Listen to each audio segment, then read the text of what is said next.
Alien Commander Vurak of the Zenthari Dominion stood stiff as the crystalline walls of the great council chamber shimmered with anticipation. Every luminary of the sector had arrived.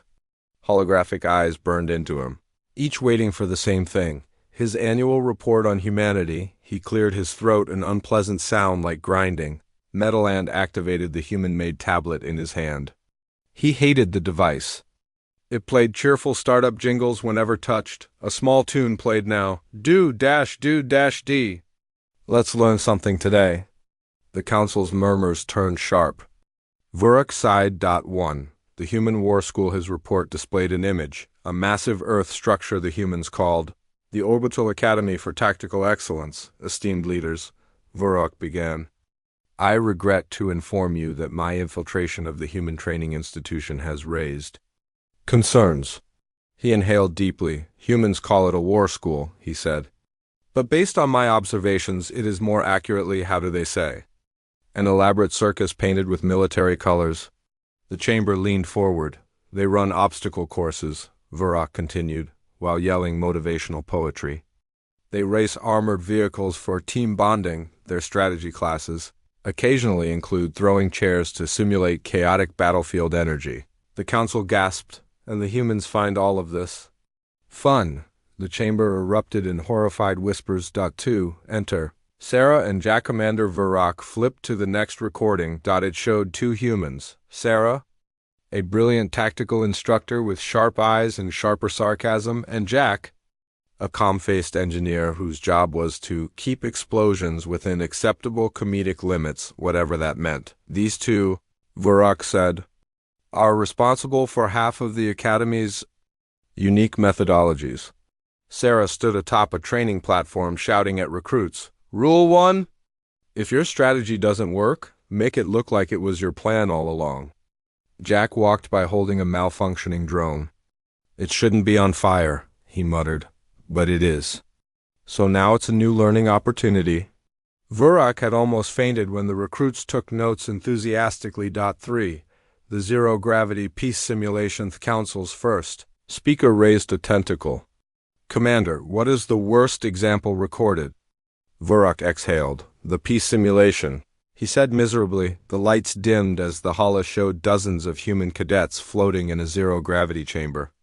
Their mission? Solve an interstellar diplomatic crisis. Sarah blew a whistle. Okay, team. First species to laugh loses.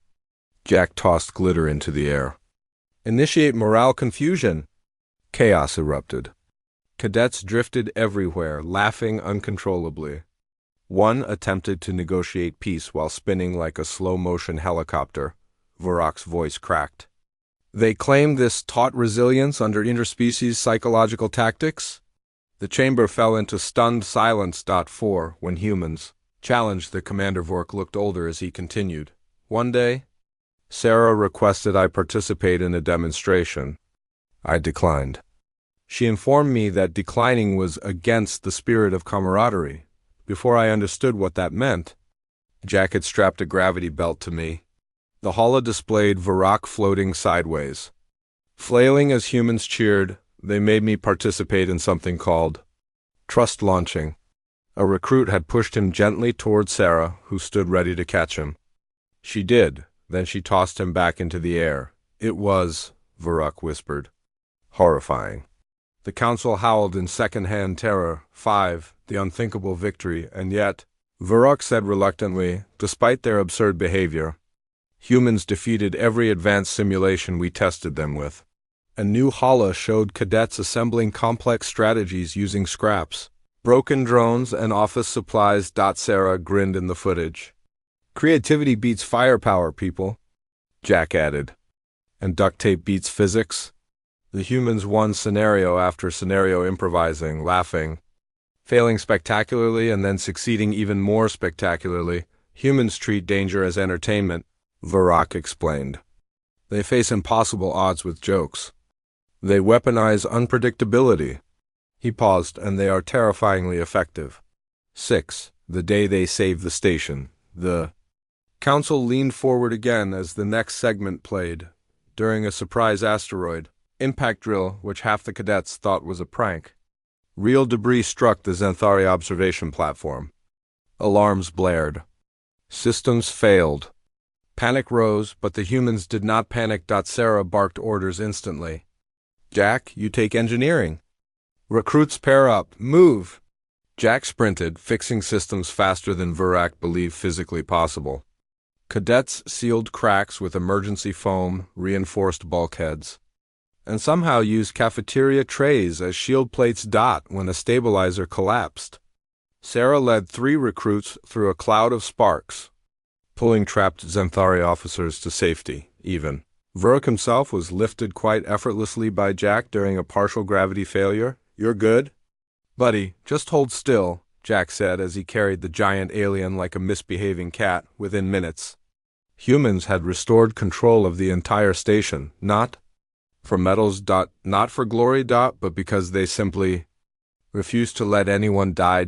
7. The commander's final words. The chamber was silent.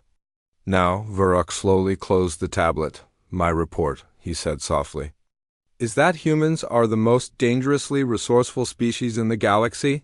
He stepped forward. They laugh at fear. They find joy in hardship. Their training looks like foolishness until you realize it produces results no logic-bound species can match. He exhaled, and if Sarah and Jack are the standard examples of their educators, then heaven help us all. The council stared in awe. Finally, the first speaker nodded. Commander Vurak, your report is disturbing, yet enlightening. Another elder hissed thoughtfully. Perhaps we should incorporate human training methods into our own academies. Vurak blanched. With respect, Counselor. Please do not. 8. After the report outside the chamber, Vurak's communicator chimed. It was Sarah, Commander. Good news, she said cheerfully. We're upgrading the trust launching protocol. Next time, you'll be the one doing the throwing. Jack waved in the background. Bring your own helmet. The fun kind. Vurak ended the call with shaking claws. He stared at the stars. Humans, he muttered, are going to be the end of me. But deep down, he knew the truth. They were also going to be the salvation of the galaxy.